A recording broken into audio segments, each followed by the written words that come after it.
Hello and welcome to the RealTime Fantasy Sports Show. I'm Jeff Paur, Senior Editor with RealTime Fantasy Sports. And on today's show, I'm going to give you 5 of my favorite waiver wire pickups for Week 5 of the fantasy football season. The first thing I want to point out, the buys are here. They start this week. They go for the next several weeks. So be prepared, plan ahead. It's always a good idea to look at your buys and when your top players are off to see who you have as a possible replacement on your bench. And if they're not very good, check out the waiver wire and see if you can figure out somebody that might be better. It's always good to be a proactive fantasy owner. So just be prepared. The buys start this week, and we also had a few more injuries this week. Never a good thing, but it's starting to really happen here in fantasy football the last couple of weeks. Injuries really starting to pile up a little bit. Hopefully you're not impacted too much, but if you are, I think we have a little better options this week on the waiver wire than we have the last few weeks. And a lot more running backs made the list. Still not guys who I think are going to be hugely impactful, but maybe they could be down the stretch at least. And it's better than what it's been at the running back position. So here we go. Let's start off with my first pick, and it is a running back, and it's Kendre Miller of the Saints. He's owned on 21.7% leagues on our site. He had a season high 11 carries this past week, ran for 65 yards and a touchdown. He had 7 carries the previous game, so he's starting to get more looks in this offense.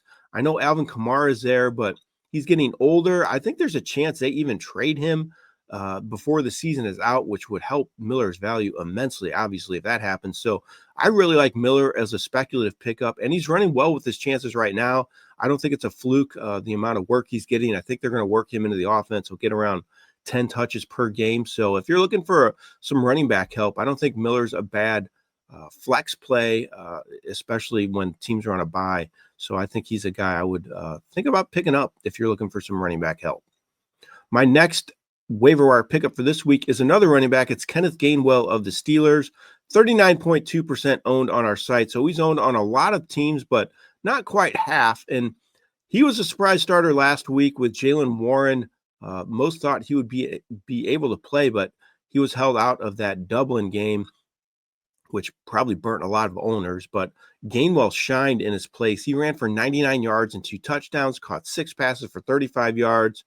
I think he even has a little standalone value even when Warren is back in the lineup. He gets some touches on a weekly basis. He has at least 8 touches, 3 or 4 games. So even if Warren's playing, I think Gainwell has a little value. But if he's out, if he has to miss another game, I think Gainwell is a really good play for fantasy teams, especially after watching what he did this past week. My next waiver wire pickup is Darius Slayton of the Giants, owned on just 6.1% of leagues on our site. Malik Neighbors, unfortunately, done for the season, tore his ACL. Huge loss for that offense. Obviously, Neighbors is not going to be able to replace that, but he should play a bigger role in the Giants offense. He has multiple receptions, 3 straight games, been targeted 4 times each of the last 2 games.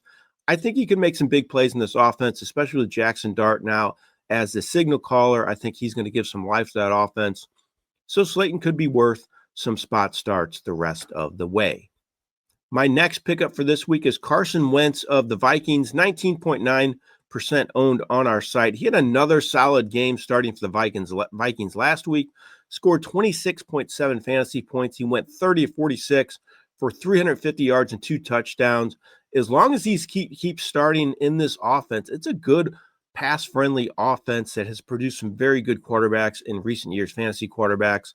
I think he has spot start potential for fantasy teams. I don't know if J.J. McCarthy, when he's going to return, and if they're going to throw him right back in the starting lineup. But if Wentz keeps playing well, I think he could keep starting. And if that happens, he definitely has some spot start fantasy appeal the rest of the way. My last pickup is actually another Viking. It's Xavier Scott of the Vikings, 3.3% owned on our site. The running back is now the top backup for the Vikings with Aaron Jones out. He has at least 8 touches each of his last 2 games. He had 6 catches for 43 yards and a score last week.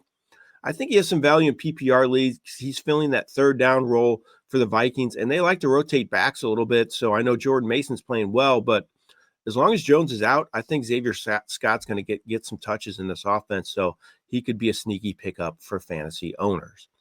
All right, those are 5 of my favorite waiver wire pickups for week 5 of the fantasy football season. As always, don't forget to check out my wavering article on the site. We have a lot more options on there. But for now, these are 5 good ones to consider taking for this week, and I hope you have a lot of success navigating those waiver wires. This has been Jeff Paur for Real Time Fantasy Sports.